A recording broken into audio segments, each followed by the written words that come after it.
just not in the room yet.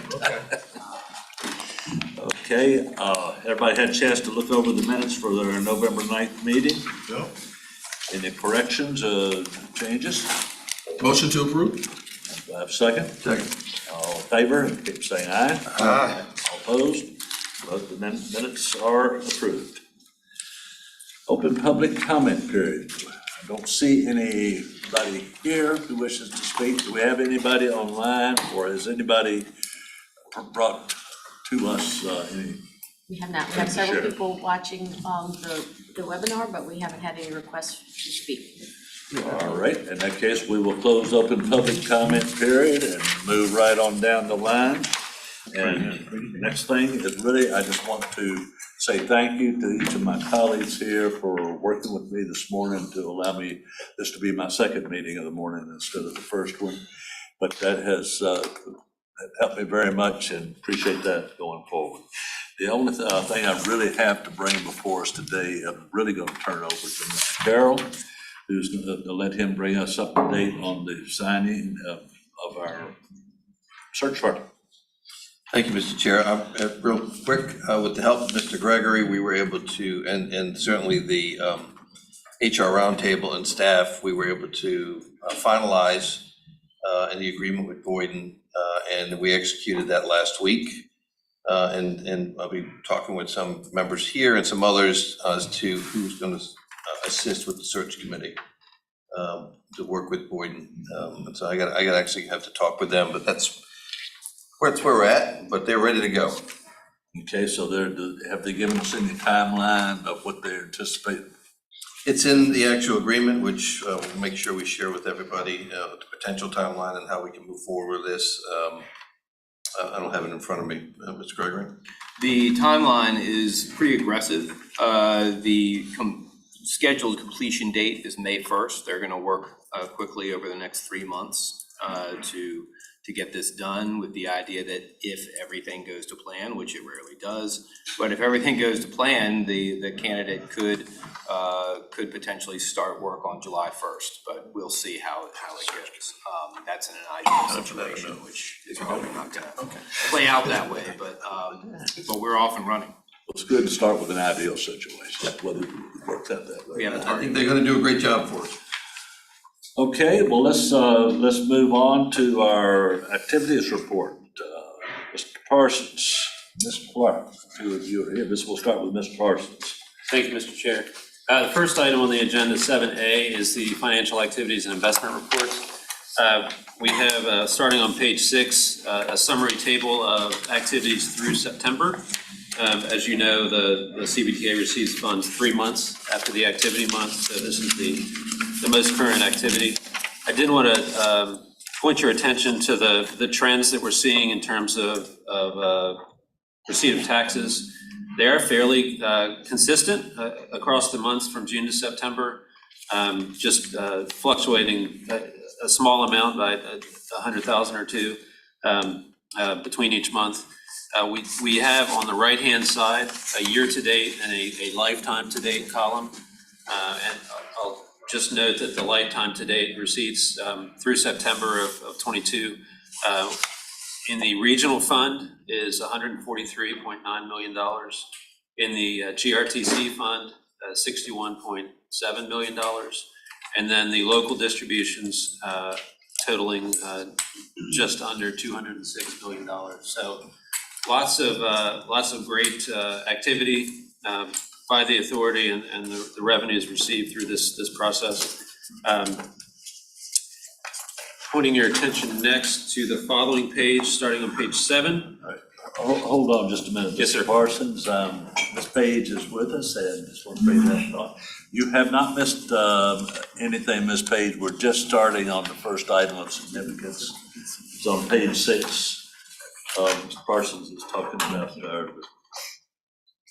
we'll let him just get started. He just got started. Thank you so much. Good morning, everybody. Good morning. Thank you, Mr. Chair. On page 7, 7 and 9 are 2 months reports of the monthly investment report, and I'll focus on December because that's the latest one we have. The total book value, as you can see, is just over $139 million invested among 5 different categories in the portfolio. FY23 at the bottom of the page, the interest earnings are significant, and I defer all credit to that to Chesterfield County and the team that's been working on with the finance directors around the region to make sure that those investments are coming through, and they absolutely are. We are seeing growth in that month over month, and are excited to be working working more closely with Ms. Basie and her team to make sure that this continues to show good yield. I will note that we are keenly aware of the upcoming need for liquid funds as transportation projects around the region start to kick off. In working with the TAC and understanding the phasing of when these projects are going to require funding, we're making sure that there's available balance that is available for expenditure when it is needed, so that we aren't over invested and have funds tied up when they're actually going to be needed this year. So it's going to be a great year. We're excited about the opportunity to kick off a lot of these projects that the authority has committed to. And with that, I'd be happy to take any questions on the financial activities report. The silence is deafening, no question. The only comment, Mr. Chair, I would have is that I think that the investment team is doing an excellent job. To look at the numbers on how that increased in just 1 month over month is pretty impressive. I would agree with Mr. Carroll on that, because frankly, there's a lot of folks who are just going in the other direction these days. So this is very positive. All right, Mr. Parsons, I believe you still have the floor, do you not? Yes, sir. Item 7B is the draft quarterly reporting for the second quarter. It's on page 11, but we since the agenda went out, we have had some updated numbers from our member jurisdictions. So there's a handout that is available if anybody does not have that. Maybe staff can grab some off the table back there. As you know, the quarterly reporting is a voluntary activity that we work, staff works closely with the member jurisdictions to understand the allocation and expenditure of local funds, local CVTA funds. So what you see in the table here is the reporting that we have as of February 2nd on funds that have been expended through the CVTA local mechanism. And we do have significant funds and lots of projects, as you can see, that are shown here that are underway. We have tried to identify, now that we're a couple cycles into this, not just the quarterly expenditures for the fiscal year, but also previous expenditures in past fiscal years, as well as what the total expected appropriation is using CVTA funding. So we'll be able to use this tool to track and update and watch trends in local expenditures of the CVTA dollars, and be able to use this to justify in our annual audit and our year-end reporting that the funds were used for what they were supposed to be used for, and be able to have a real-time reporting to General Assembly if there are questions asked as we continue to move through these cycles. I will note that I see an error in the top of the table that should be Q1 FY23 instead of 22, and we'll make sure that that's fixed before we put it on the website. Questions on the quarterly expenditures? Hearing none, I do have a comment on that. Do we have a set date for you to put this together, and a set date for all jurisdictions to have that information to you? Because I say that because my folks in Hanover saw this when this came out. They said, that's wrong. We spent $86,000. It shows nothing. Yes, sir. So I don't know whether we didn't get it to you or what happened. So. Yes, sir. We work directly with members of TAC primarily to make sure that at the end of the quarter, each jurisdiction submits their expenditures. All we can do is use what's given to us, and we make sure that the latest information we have is included, but I'll certainly be in contact with Hannah to make sure that we do have the latest information. Okay, well, I'm curious because I know it's been a month. It's over a month since the quarter was over, and I will check on my end, what, you know, when it was reported here, but. Yes, sir. I'd rather this be as accurate as possible. Me too. Ms. Clark, you still trying to get down to the other end of the room from us, aren't you? But I believe you're next on the agenda. Yes, sir. Good morning. Good morning. Diana Moore Clark here, CVTA TAC Chair. This morning, I will be giving an update on items discussed at the January 9th CVTA TAC meeting, as well as some items for our upcoming February meeting. As already discussed, localities that have not submitted their quarterly second quarter expenditures that were due on February 1st should do that if there are expenditures. For the Fall On Trail update, localities are waiting on the draft agreement to be finalized by CVTA legal and the jurisdictions. This is necessary for localities to spend regional CVTA funds. I did want to provide a quick update on Smart Scale Round 5, which will be right after me in more detail.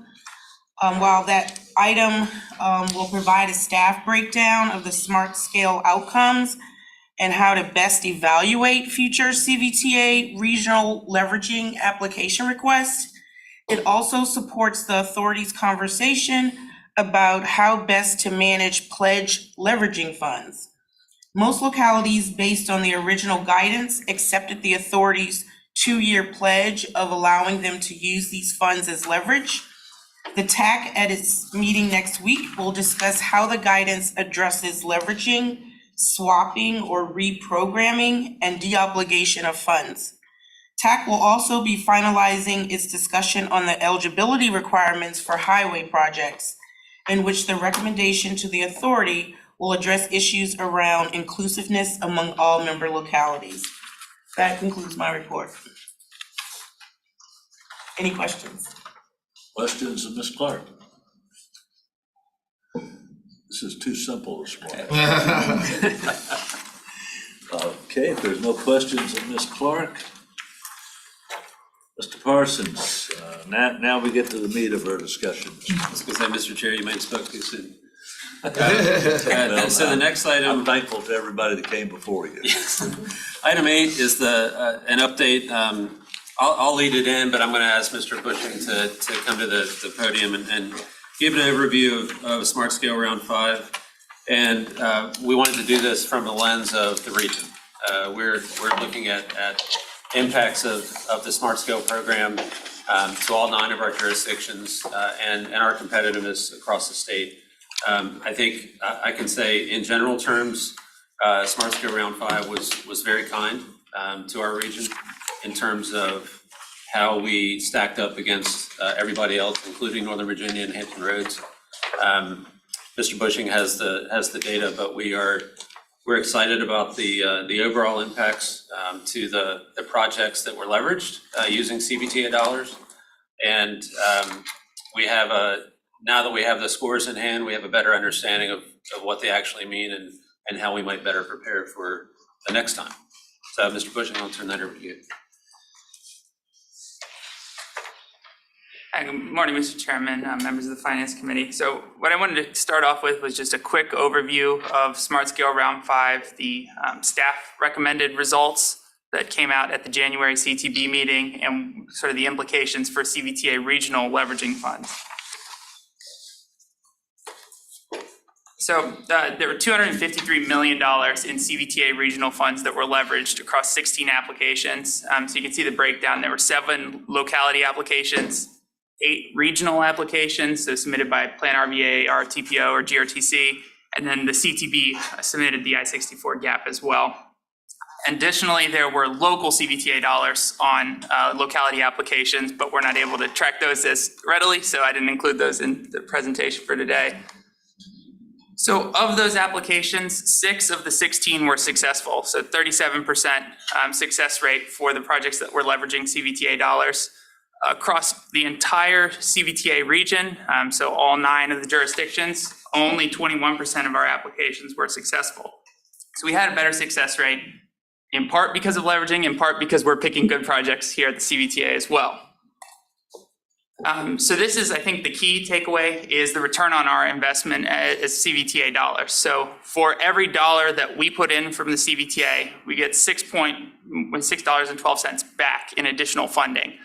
So this is driven by the I-64 gap funding, which also includes obviously the state money. But it's obviously this is very successful for us. Across the board, you can see it's $906 million in total project costs that are coming out from these CVTA leverage dollars, and only $127 million coming from the CVTA. The big piece too, in sort of the statewide lens and the statewide competition, is Smart Scale is really essentially 2 pots of funding. So there's the district grant where everyone is competing within the Richmond district, and then there's the high priority projects, which is everyone's competing statewide for those dollars. And from that, you can see 77% of all the high priority projects by total value that were recommended for funding were projects that had CVTA leveraged funding on them. So that there were 3 regional applications and then the CTV for the I-64 gap. So $850 million out of a $1.1 billion program. In terms of the actual funding awarded, almost 50% of the funding from the high priority is going to projects that had CVTA leverage on it, and based on the staff recommendation. And even if you remove the I-64 gap and you just look at the regional projects that were submitted by the Plan RVA, GRTC, or RRTPO, the $65 million is more than any other district in the state received. And the Richmond district actually got additional down in Tri-Cities as well. So very successful round. And again, this was made possible because we had the CVTA leveraging. In previous rounds, for the regional apps from the TPO side, we generally haven't had leveraging funds. So this was really a game changer for our applications on that end. So that's kind of an overview of where we are in terms of Smart Scale Round 5. The spreadsheet that's included in your packet was a staffed attempt to look at how much additional funding would have been needed for every application to be successful. So basically looking at what's the lowest absolute score at that project cost and that project benefit that could have been successful. And so the idea there was to provide a baseline of, well, this is how much more money we would have needed, and give us a sense in this round, in round 5, what would that return on our investment have been for each of those projects? And so the idea here was to provide some information for the Finance Committee and the TAC to be able to discuss and evaluate the leveraging process and determine, is there a better way that we need to look at how to leverage to be even more successful? I think this was a great round, but our goal is to make the most of it, obviously. So we want to see if there's anything else that we can do with that. So happy to answer any questions about the PowerPoint or the Excel spreadsheet that's in your packet as well. Mr. Chair, one additional note on the spreadsheet in the packet. This is based just on round 5. We think that it's a good tool to give an overview, a general trend of what to expect in terms of how projects score. But as you know, each round of Smart Scale, they change the scoring rubric. So we don't have, it's not an exact science, but we'll try and use the first 5 rounds to help better inform the next round in 2 years as well. Questions for Mr. Bushing and Mr. Parsons? I've got some questions, and maybe it's everybody else already understands it. But what were the total number of dollars that the CVTA committed at the time we applied for Smart Scale from our regional funds?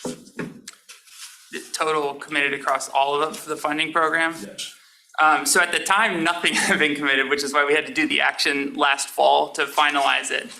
So by the time we were finalizing the action, we'd already identified which ones would be in the Smart Scale pool. So That's what I'm talking about, the ones that went into the Smart Scale pool. what were how much did CVTA put in?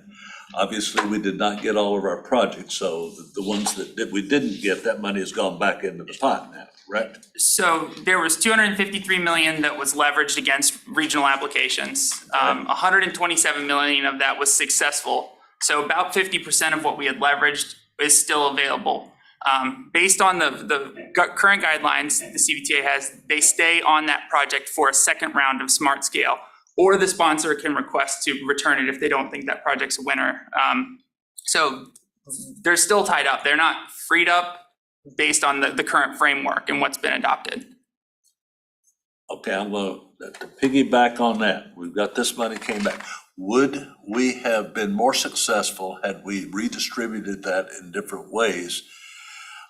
Instead of being on, had some of it been on one, all of it been on one project versus the other 5 that didn't go through? We want to learn how to make the most of the dollars we've got, and don't want to see us scattering all our money around and getting nothing out of it when we could concentrate on something we could get significant. Well, Mr. Chair, if I might, I Please. think that's what this tool is gonna show us here, is if you look at where it says additional leverage needed, based on what Smart Scale, when they scored this, they basically said, as we'll pick one, we'll say the Ashland Road 623 exchange. That was one of the cases where we actually allowed Goochland to actually shift dollars from one project to another, and that put them in a position to actually leverage almost $34 million. But Smart Scale, when they looked at it, they said, well, actually, if you wanted to even be able to get additional funds for that, you would have had to put another $27 million up on top of what you already put in to qualify to get Smart Scale dollars. And if I think I'm correct when I say this, that I think the number was around $10 million. If your ask was for about 10 million, you would get funded. Anything more than that, you missed the mark. Am I right? That's right. So so you're right, and what your question is, Mr. Chair, is that, do we need to look at, how we look at the monies that we're putting towards the projects in order to be able to get them to score better in Smart Scale? Okay, so I think you're helping me on, so what we're saying, just using that one, the 9135. Mm-hmm. So this chart is saying that we needed to have to leverage 27 million. More. This Additional. Additional. to be success- to be On top of the successful. 33 million, you had 27 million, that puts you at 60 million for a $70 million project, and they said, we'd give you the extra 10 after that. No.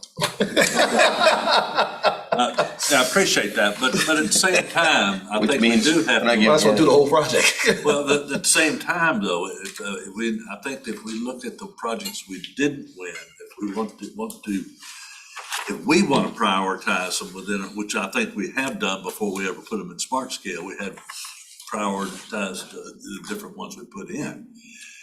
So I guess I'm coming back down to, we put in 8 and we got 3. And we put in 5, could we have gotten 5? Like putting additional leveraging on the next 2 in line. It's possible if you look at Mr. Chair, if you look at your projects and you see what those additional leveragings would have required, then you're right. It could have been where you may have been able to adjust that and put more That's- money towards less projects and actually got some money from the state. But the This goal. This is total discussion, that's what I'm Yeah, saying, this is not, I'm not trying to No. look at this. No, this but, is- and going along with what the future. mayor said, though, at some point, you might as well, if you look at this, at some point, you're gonna go, well, I guess they just want us to fund our whole project ourselves. And this is where I imagine our bonding capacity Yes, would play. and that's where we may have to look at a different funding method. Mr. Chair. Well, I think you're doing what we asked you to do, to give us some idea of what we can do better in our leveraging. Yes, sir, and I think the other side of this table, the benefit I see in it, like if you look at the last page 44, project 9162, which is actually a Hanover County project, the Route 360 at Bradford here, based on the information we have and The the 9162 is a score it Chesterfield received, project. Okay. if we had leveraged an additional $145,000, that could have won. Yeah, that's a Chesterfield project. That's like a, Yeah. Very close. Yes, sir, yes, sorry, Chesterfield. Yeah, that's, I know that because it's in my district. And I So drive those through are the there a kinds lot. of- That's a low-hanging fruit kind of thing to take away from this. But from my, I guess, initial analysis, if we want to do something big, we have to maybe consider other tools and not necessarily depend upon Smart Scale, because it seems that it's only reaping minimal support for those big scale projects. Mr. Chair. Mr. Carroll. Well, I will say if we look at least from the 64 widening project where we leveraged $100 million towards that. You know, initially when that project was scored years ago, it didn't score well because it didn't have any money up front. Now you take the $470 million that the state put in, you take the $25 million that the federal government put in, the $100 million we put in, and then CTB sponsors it, and they only have to put $161 million in. I say only, that's still a big number, but that project gets fully funded.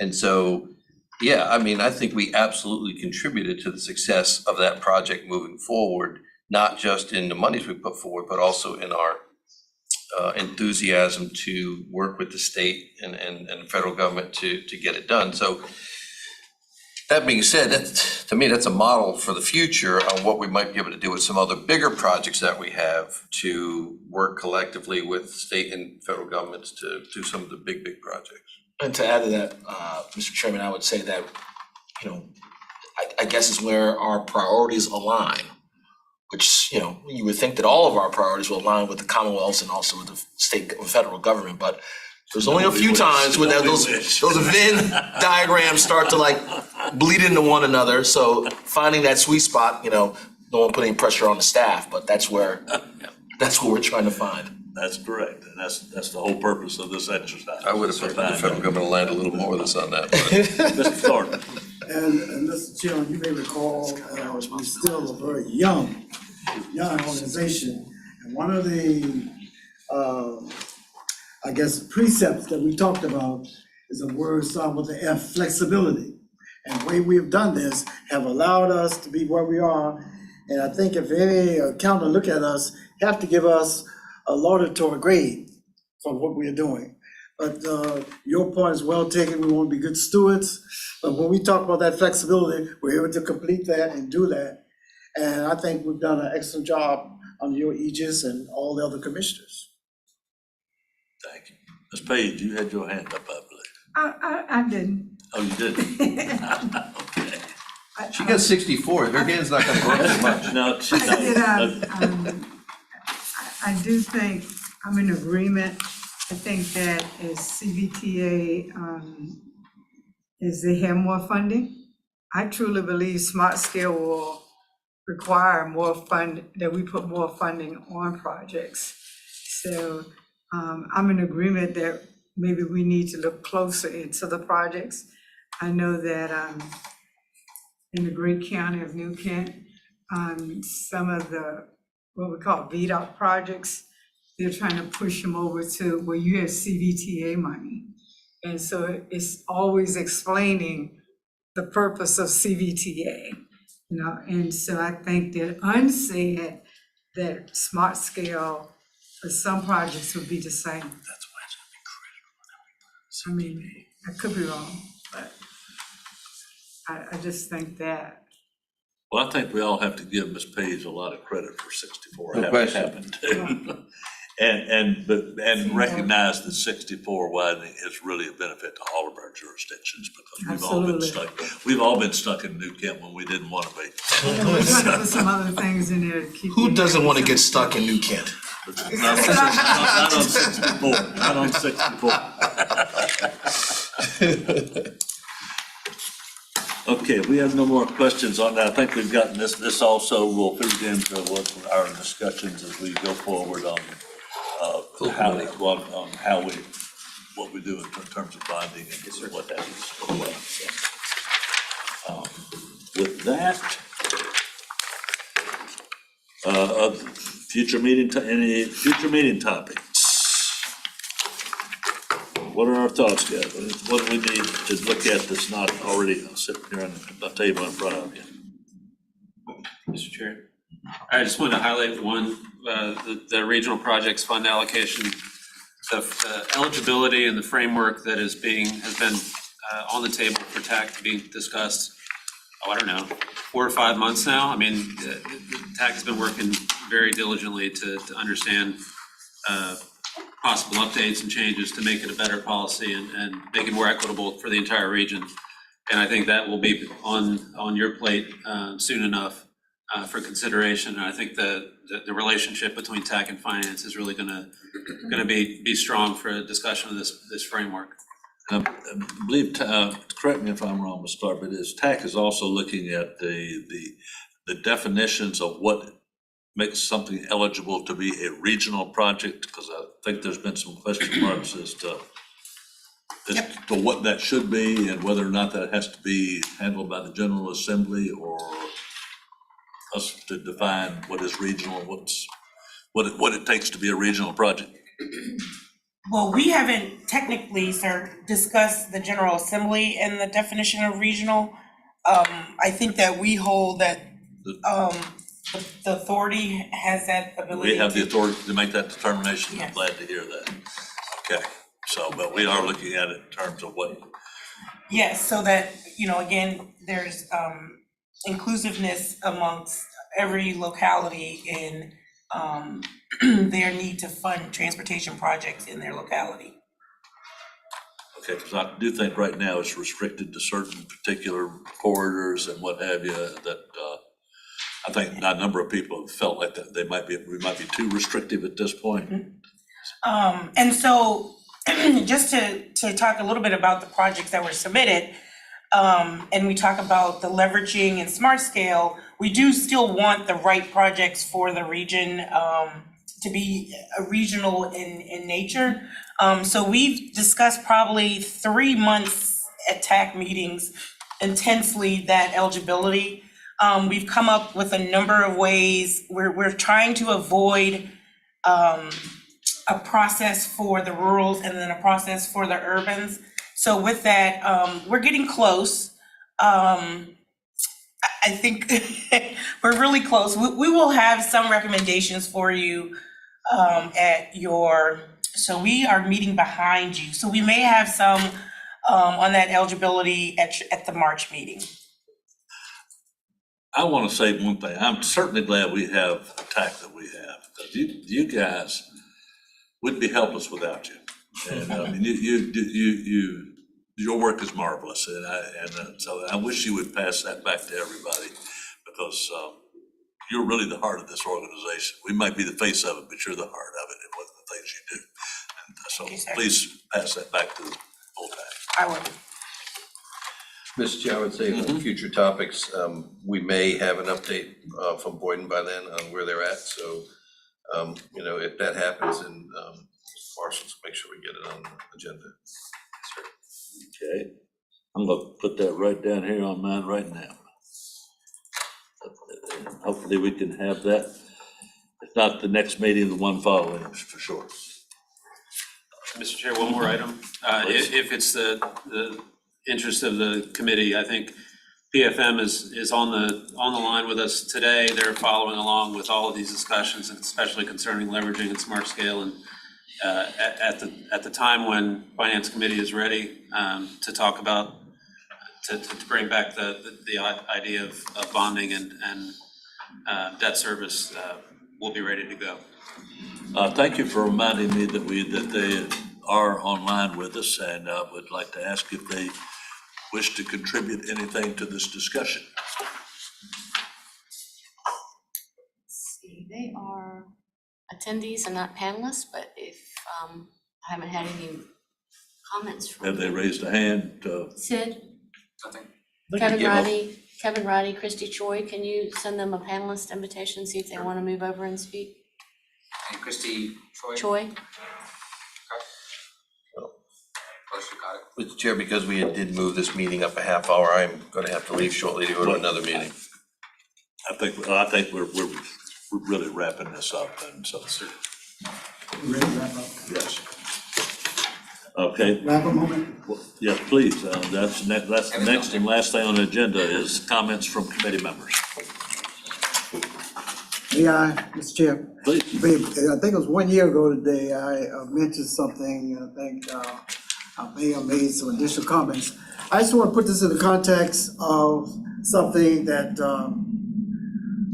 Coretta Scott King said, the greatness of a community is most accurately measured by the compassionate actions of its members.